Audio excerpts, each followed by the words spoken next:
Lately, we have been receiving a lot of questions about who is entitled to the earnest money.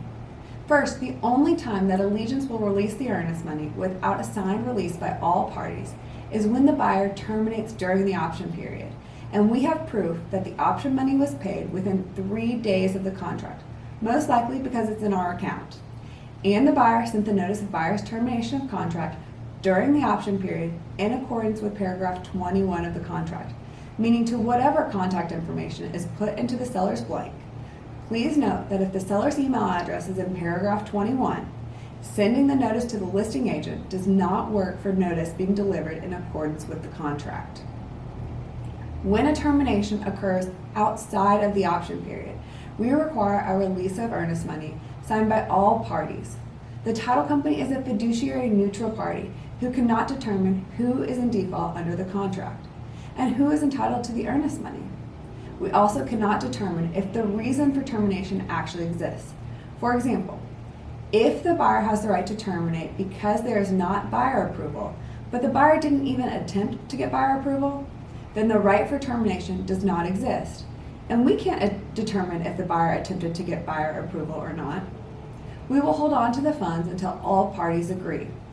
Further, it is important that all parties know that if the release of earnest money is not resolved, there is still an outstanding contract as to which the parties are bound to, meaning that if the buyer contracts for another property while the earnest money is still being disputed on this property, the buyer has 2 contracts outstanding.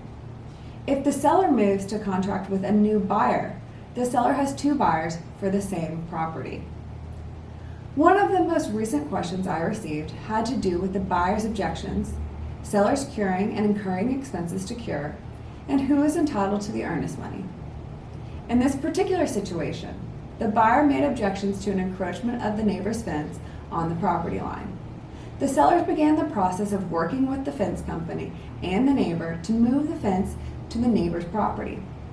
The question we were asked is if we cannot get it done in time during the 15-day cure period and the buyer terminates the contract, is the seller entitled to earnest money, or at least a portion of the earnest money, for incurring expenses and attempting to cure the objection. In paragraph 6D of the contract, it states that provided seller is not obligated to incur any expense, seller shall cure any timely objections of buyer or any third-party lender within 15 days after the seller receives the objections. The statement that seller is not obligated to incur any expense does not provide for the seller the right to receive the earnest money because they spent money on paying for the fence to be moved. Unfortunately, this paragraph provides that if the cure costs money, the seller is not obligated to do it. If it doesn't cost money to cure, the seller is obligated to cure or otherwise be in default under the contract. There are many situations like this during a contract period where expenses are incurred on behalf of one party or the other, or deadlines are not met. But this does not give the title company the right or obligation to deliver the earnest money to one party or the other without a signed release of earnest money. If you have another topic that you would like us to discuss on Tip of the Week, please send it to us at tipoftheweek@allegiancetitle.com. Please think of us for your next closing. We would love to work with you.